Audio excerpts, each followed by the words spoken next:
Hello, everyone. Thank you for tuning in. I am JayLee. This is JLeesCorner. This is my review for 90 Day Fiance Happily Ever After Season 6 Tell All Part 1.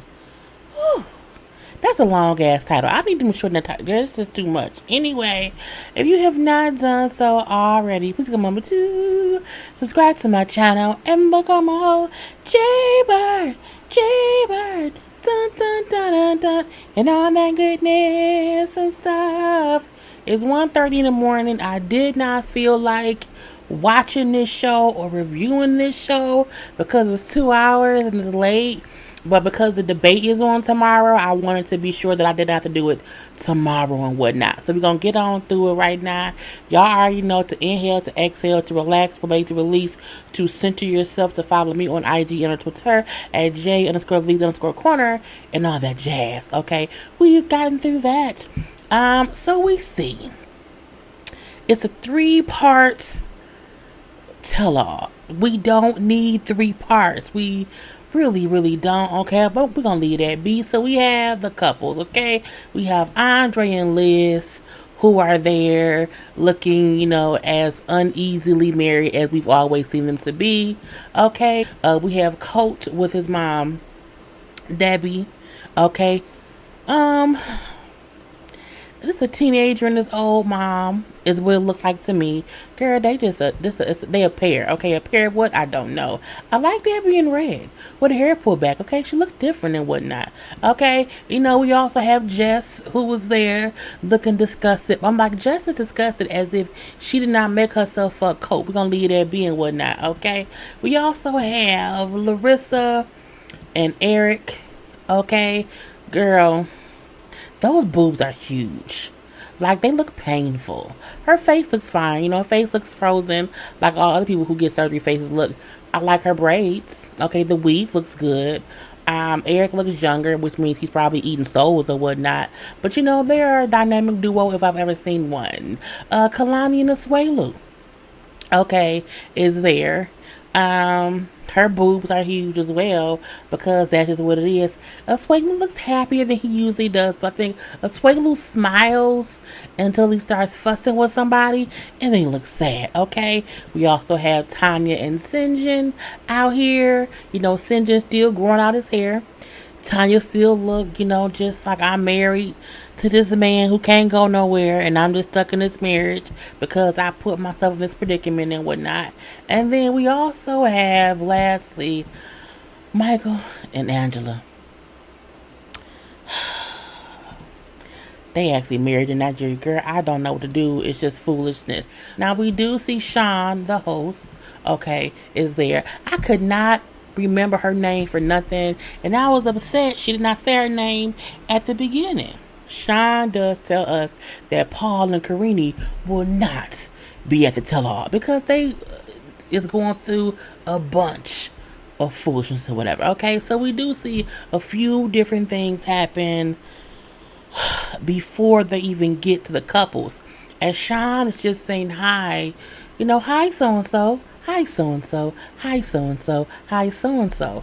When she says hi to Jess, which then lets Colt and Debbie know that Jess is there, Colt then says, oh, hi Jess. And she was like, shut up. Don't talk to me. Leave me alone. I'm looking like, all he said was hi, but I don't care. Now then Debbie is sitting there and Debbie says something. And then Jess said, oh, you look good, Debbie, in red, like the devil demon you are. I'm like, why is his mama gotta be a devil and a demon? I mean, girl, come on now. Now, I'm glad that Colt dumped you, okay? I prefer Larissa 100 times over you. I don't believe that, Debbie. I think you hate them both. Anyway, at that point in time, she brings up how both Jess and Larissa have formed this I Hate Colt club and they be sitting around bonding over hating Colt. I don't want to sit and bond with anyone over my ex.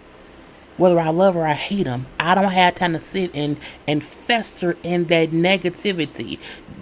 Larissa ain't happy and Jess ain't happy because happy hoes ain't out here hating on their exes, okay? If he ain't shit, let him be shit elsewhere, okay? If Colt ain't nothing, Leave him not nothing ass over there. I'm like, and you can tell Larissa and just be sitting around, Coty is a horrible person. Well, neither one of you are with him. Move on or whatever. Now Sean then say to Larissa at that point in time, you look very different than the last time we all saw you. Okay, you've changed. And then she then asked Colt, how do you think Larissa looks with her new look? And Colt says, well, she does look different. You know what I'm saying? I almost didn't recognize her. Because her chest area is much larger. I mean, her face is different as well. Okay, Larissa then say, well, I recognize you because you are fatter than ever. Y'all know I'm not the fat shaming. Bitch, shut up. Okay, because you fucked that man. Debbie then say, we're not going to sit here and just be, keep getting, like, are we here to be insulted? I've been called a demon and a devil. Not cold as fat. We being told, and it was, in my opinion, overkill. Larissa and Jess only know how to throw insults. They can't really have regular conversations. I'm over it. I'm definitely over it or whatever. And I support Debbie in saying we didn't come here for this uncalled for bullshit of them keep insulting us. We ain't even talked about shit or whatnot. We ain't even seen Larissa since the last tell-offs of what issues could she have with us, and just we ain't seen you damn near a year. Debbie wasn't lying. Anyway, Sean asked Larissa, are you planning to have any more surgery? She says, well, yeah, next week I'm going to get a BBL, I'm getting lipo, and I'm getting a tummy tuck. And I'm like, damn, bitch. Larissa came to America and got her whole body done. Girl, so Sinjin then said, people need to be careful. You have to be careful because if you spend too much money, it could hinder you from being able to send money to your family back home that you keep speaking of, who you said you was here to do things for, whatever. If you keep spending money on surgery, like how you have money to give to them, because she's doing porn now. She came here and I guess porn was her American dream and whatnot. But she said, well, no. I do for my kids. I send money to my daughter. But what about your other? I think she got 2 or 3 kids. So I don't care. Anyway, Andre then asked, well, wait, where are her kids? Like, where the kids at? And she's like, don't talk about my kids. I didn't talk about yours. He like, I'm just saying, like, you brought up your kids. Like, you did that. You know what I'm saying? You in America, in your face changed, but you have 3 kids back home. You do know surgery doesn't last forever. You will have to get it fixed again later. I said, they was reading. Larissa looks different. She looks good, but she looks different. And I said the same thing. How you here spend all this money on your body, but you haven't spent any money getting your kids here, and you get deported like you do porn in Mexico? Oh no, she's from Brazil. I mean, she can do porn in Brazil. Anyway, they then start with Andre and Liz. Okay, I'm a big picture them so I can read stuff without me having to look like I'm looking at my notes. So they say how they have been trying to find things to do to not keep getting on each other's nerves and fighting during the pandemic. Because again, when you are in the house with someone 24/7 and can't go nowhere, if you can't leave the house and go to work to be away from their ass, it can drive you crazy. It really, really can. Now, he's still not working. He at home still with the baby. He gets defensive when people ask, you still ain't got no job? And he said, ain't nothing wrong with a man being home, with a child. And there isn't. Okay, but he said he has not even been attempting to look for work. And he does not plan to do it either. Now, Liz feel like I am fully capable of working from home and also taking care of the baby. So, you can go out and look for work too, Andre. My issue with that is she keeps saying that, but she never quite forces him to do it.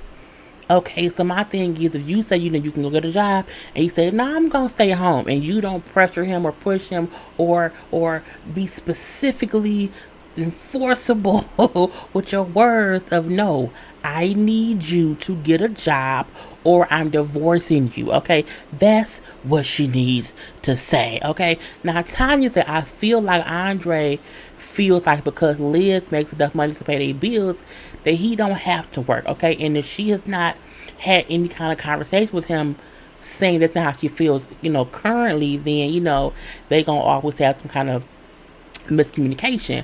I'm like, first of all, she told him in Moldova that she wanted him to work. He just don't want to. And I'm not saying he can't be a stay-at-home dad, but the point is he don't need to be a stay-at-home dad. But we don't have to spend money on daycare. The money that you would spend on daycare is nothing compared to money you can make if y'all had a 2-income household. Of course, thinking about paying for daycare with a 1-income household seems like, okay, we already don't have that much money. Well, go get a fucking job. Okay, but I'm going to leave that be or whatnot. Now, they then start to have a whole conversation about the man of the house. Now, each couple kind of chime in this and chime in that. But I feel like no man on that panel, on that computer can say they are the man of the house. Because Michael don't really work in Nigeria. Andre don't work in America. Sinjin don't work in America. Colt work, but he don't have no girlfriend or whatever. You know what I'm saying? He's always, spending money on ladies. But like no man is like, you know what I'm saying, the whole thing of it all. Y'all aren't, Swaylu doesn't, really make enough money to be the man of the family. So it's like, it doesn't really matter. Like, it was a dumb conversation, but they were trying to talk about it as if the man of the house is the one who makes the decision. Well, none of you men is making the money to say that you can do that. The women are the ones doing all the work and whatnot. So to me, it was a mute ass point or whatever. So at the end of the day, Liz allows Andre to think he is the man of the house, and she allows him to say shit like, I make the decisions because I'm the man of the house. Well, he ain't paying on their bill, okay? But I don't care. Now we then see they bring up her people, okay? We see her family comes out, okay? We see it's the daddy, the brother, and the sister, okay? Chit-chatting and jaw-jacking or whatever. Now, the sister brings up how, since come back from the wedding and from Moldova, Andre has not changed. He still acts aggressive and like a cold-hearted person. Now, Liz agrees with the sister, saying that, he can be aggressive and mean or whatever, and there's no excuse when he acts that way. I'm like, but he's always acted that way. So why is it an issue now and whatnot? Okay. Now, Andre admits, I know I have work to do on myself. But I also don't think that everything that happened in Moldova is 100% my fault, specifically. And it isn't. It's a whole bunch of drunk people's fault and whatnot. But we then see all the horrible negative things that her family said while in Moldova about his country. Even her father saying how the food was peasant food and all this shit and whatnot. Now Chuck then tried to clean. My point was Americans throw their food away, but they eat it. I'm like, so you're saying they eat trash? You're saying the food that you consider trash, they eat.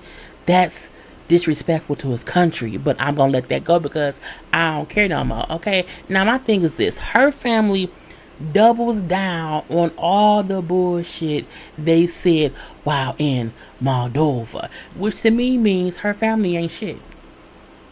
Even though they have a true bone to pick with Andre, even though we've seen Andre be mean and dismissive and rude to her family, it seemed like her family is the same fucking way, okay? Point blank, period. And we also see how even Debbie and Tanya both said to her family, like, the things y'all were saying, it was Sinjin too, it was Sinjin, Tanya, and Debbie, all said the things y'all were saying were rude. It was insulting to their culture, like into the country. So you can't make it seem as if, well, it doesn't matter. Y'all is rude, asshole white people. Okay, let's make that clear. Now, when they show the fight between Liz and Andre, Liz gets all emotional because Andre was fussing and yelling at her. It was the fight they had after the dinner. When he was about to fight Charlie. So Andre was drunk and he was yelling at her and cussing or whatever. Now, she admits her husband got aggressive. She wasn't used to that. It was a hard day. He was drunk and he was out of control with his actions. And she's not making excuses for that. He was so wrong in that. But, that's what happened or whatever. Now, her family is like, Andre was wrong and he was the one who was mad the most and he should have came in and was calm and I'm like, fuck y'all, okay? Fuck y'all forwards and backwards because y'all could not even take accountability for the wrong that y'all did in Moldova, but y'all want him to because he was rude to your daughter and your sister, whatever. No, y'all was all rude to each other. Okay? And again, not saying what Andre did was right, but right is right, wrong is wrong, and y'all are wrong. So if y'all cannot accept what y'all did is wrong, I don't get no fucks about y'all trying to say, well, Andre should be the one to say sorry. Man, look, fuck Chuck, fuck Charlie, and fuck the white lady sister, okay? I don't know her name. Anyway, they don't want, because they want to chew Andre out because he was yelling at Liz. If that was my sister, I would be pissed too. The difference is my sister couldn't take it. Liz takes that from Andre. So guess how many fucks I give? 0.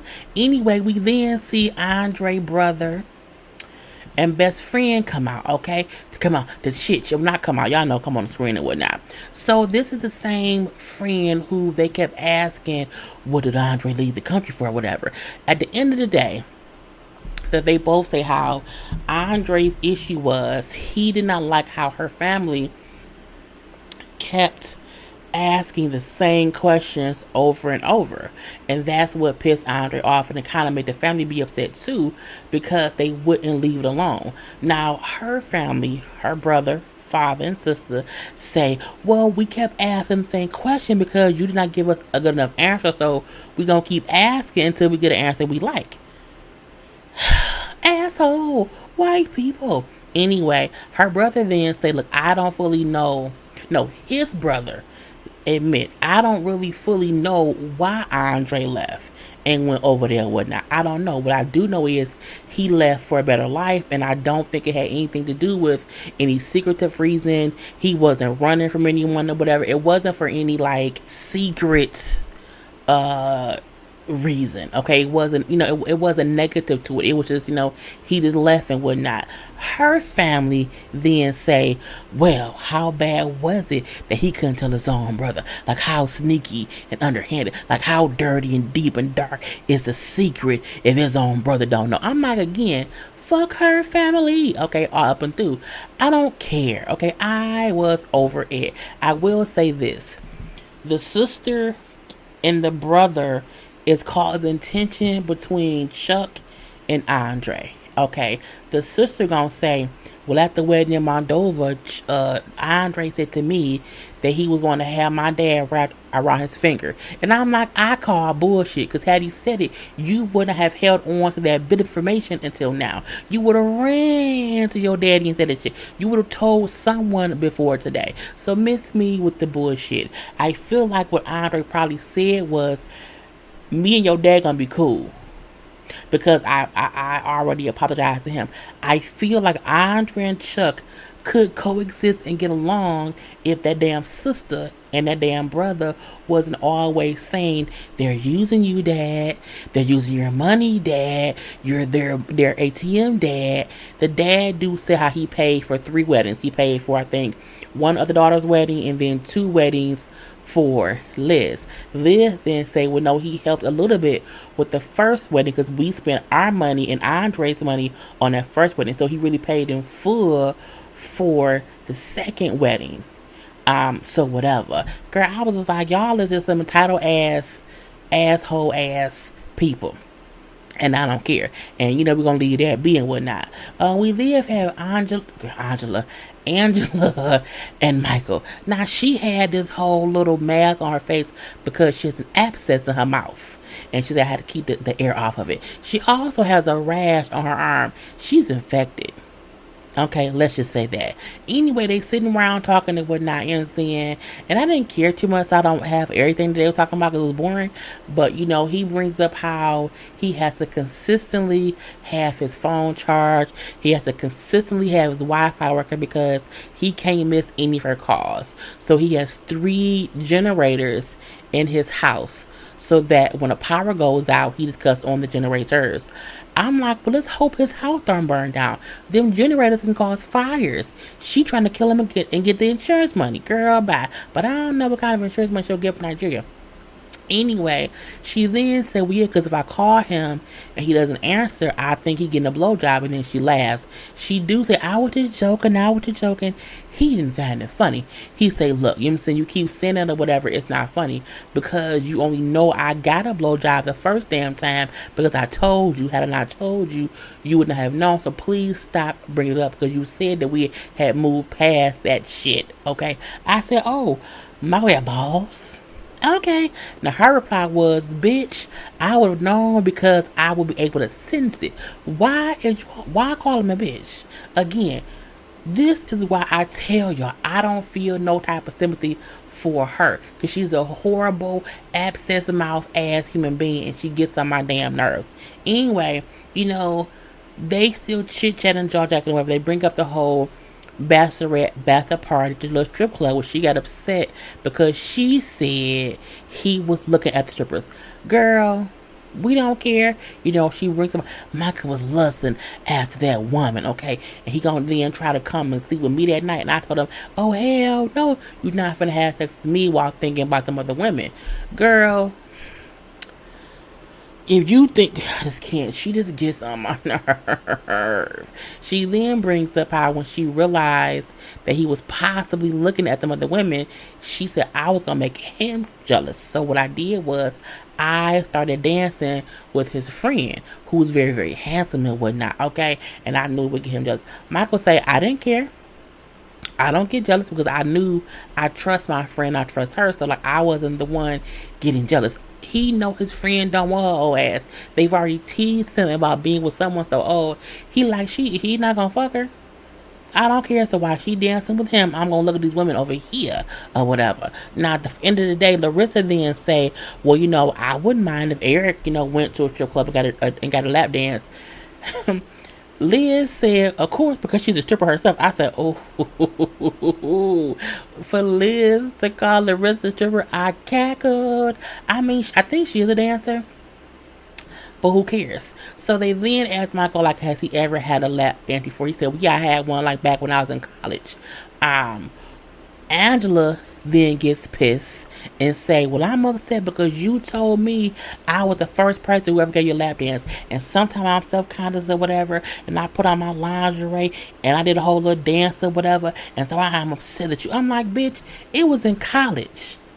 Who cares? If you care? Michael, I was lying. Well, so what? Girl, it's not that. It's not. Girl, it is not that serious. It was just stupid. We then have Coates and Debbie and Jess. Okay, up at chit chat and jaw jacking. So Coates say we have not spoke since we broke up, which was 10 months ago. Jess say he was a horrible boyfriend or whatever. Coates says, okay, yes, I was a horrible boyfriend or whatever, but let's not act like you was the best girlfriend either. You know what I'm saying?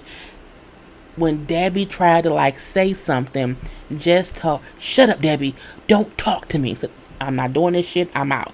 Debbie gets up and leaves because I ain't got time for this shit. Okay, so let's move Debbie out the way. Boom, Debbie gone. So now it's just Coates and Jess talking or whatever. So Jess says, Colt broke my heart. Okay, he broke my heart. He told me he loved me, that he wanted to marry me, that he wanted us to have children one day, but it was all a lie. I feel like her and him weren't even together long enough for him to not make it be true. It's like y'all weren't together so long back. He had all this time to try to marry you or get you pregnant. It was maybe 3 or 4 months. Let's give it 6 months total. In 6 months, you upset because within 6 months of you knowing him, he didn't marry you and get you pregnant and love you. Girl, I told you, anything less than 4 months is a figment of your imagination. Y'all being together for 6 months, it was a fucking experiment, okay? It was a science experiment that went wrong, but y'all both lived to tell the tale and whatnot, okay? Now, Colt then say with Jess, let's not act like you don't toss sex around like it's going out of style, okay? You and me were having sex before we even really knew each other's name. So we have to admit that we both basically use each other. We both have manipulated each other. I'm like, well, Colt is being honest, but also tossing just up under the bus, because my thing is, you can't make it seem as if she was fucking you. You was fucking her too. You fucked her and didn't know her. So at the end of the day, he right. They both were bad people. They both were just in it for whatever reasons, telling the other person what they wanted to hear to get what they wanted. Now, when she keep bringing up how, he was out here sending dick pics, say, yes, I was. Yes, I did or whatever, but you was also dating other guys. Again, they were not a good couple. Boom, pow, pow. Now, after they up here talking or whatever, Larissa, you have no morals, bitch, to Coates. And I'm like, you and Colt, no. She said, you have no morals. You are the one who was wrong. You said, no, you sent a girl, no, a girl sent me a text and told me that you were texting her when we were married. And I was like this, Larissa and Colt been divorced for a while. Why did she care about anything?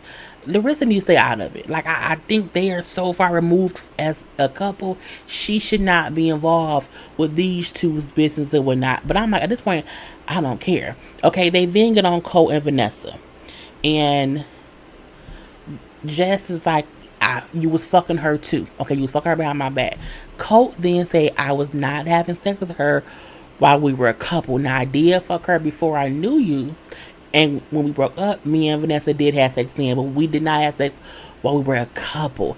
I feel like Colt line. I do feel like when Jess was gone, to Chicago, whatever, him and Vanessa was fucking. But I also feel like he felt like we wasn't no couple. So that's going to be his excuse or whatnot. I'm like, girl, who cares? I think these two, again, were figments of each other's imagination. And they should just let it go. Looks like fake love TK. Oh, girl, my voice went out. So, Kalani and Swelu. Boom. Okay. Now, again, we did not know he was there until he walked on the thing or whatever. So, she brings up, after making him leave at the finale, that they talked. She gave him some little rules and regulations or whatever about, what he would have to do if and when he came back. And he didn't surprise her and came back anyway.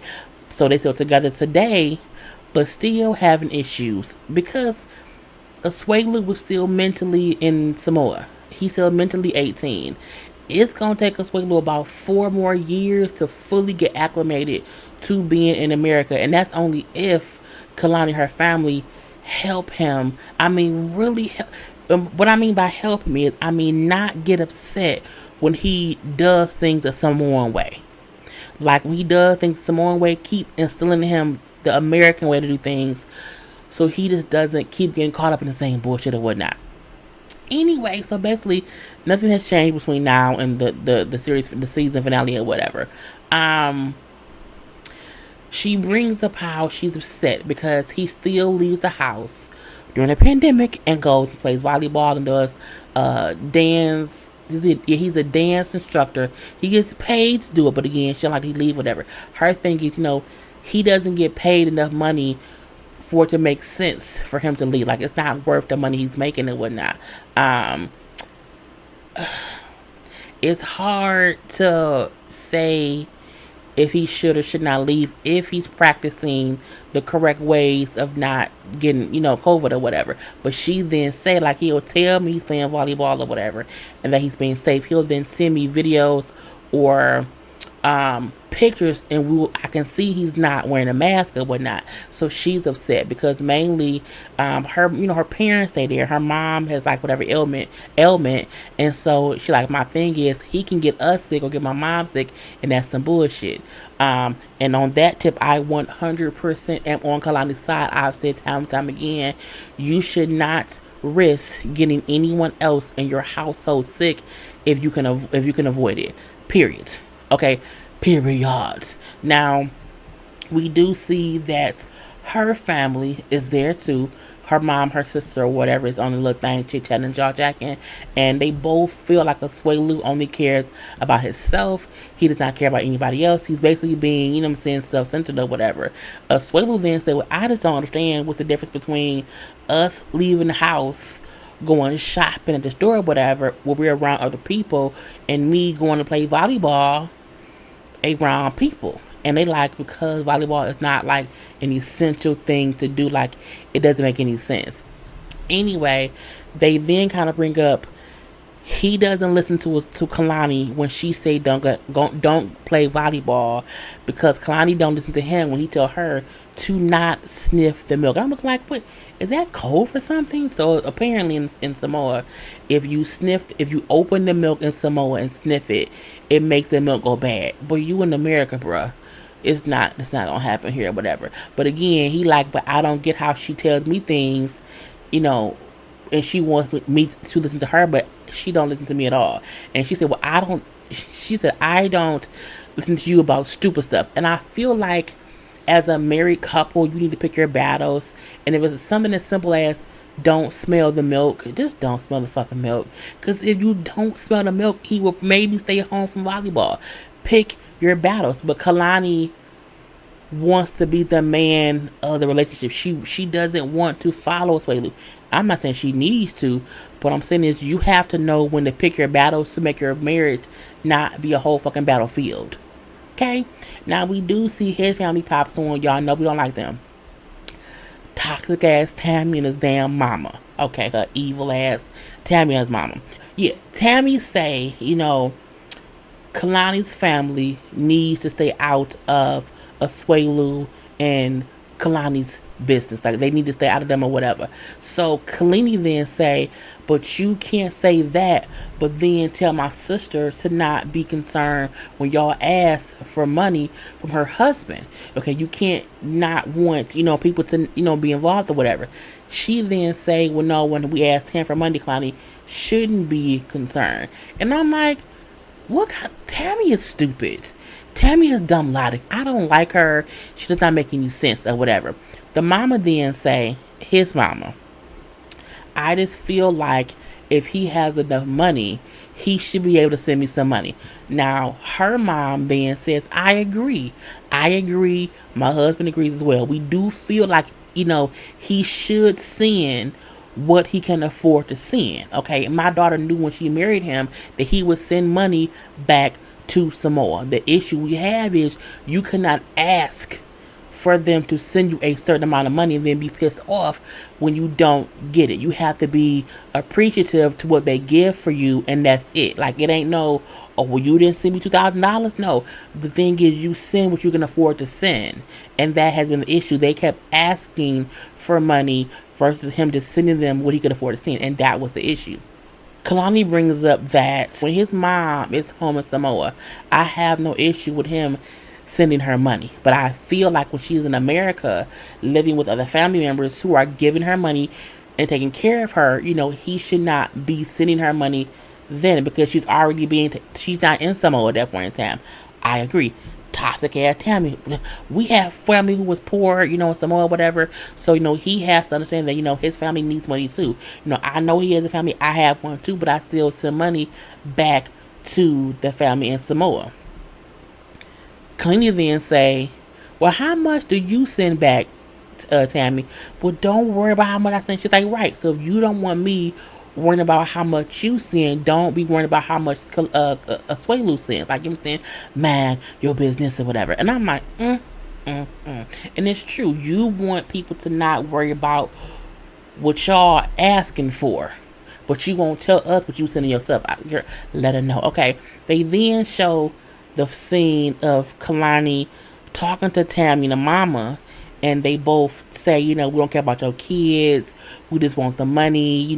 He should divorce you, whatever. So everyone is seeing this for the first time. And her mom and her sister are pissed. Because, again, you see them being rude to Kalani. You see Tammy try to fight Kalani. She's walking away. So, seeing all of this, Asuelu is seeing it for the first time, too. And you can tell he's not pissed. He's hurt about it. And he's trying to not cry or whatever. And then, her mom, like, I can't believe it or whatever. And Asuelu, who, was upset emotionally or whatever, he said, when I heard what happened, I was upset. And you can tell he was holding back his tears and he didn't want to keep talking to cry. And he said, but seeing it, seeing how they talk to my wife, hearing my mom say that she doesn't care about my kids, and, her and my sister both saying they hope we could divorce. And you see he's getting more and more pissed, and he's holding back tears, and then it goes off.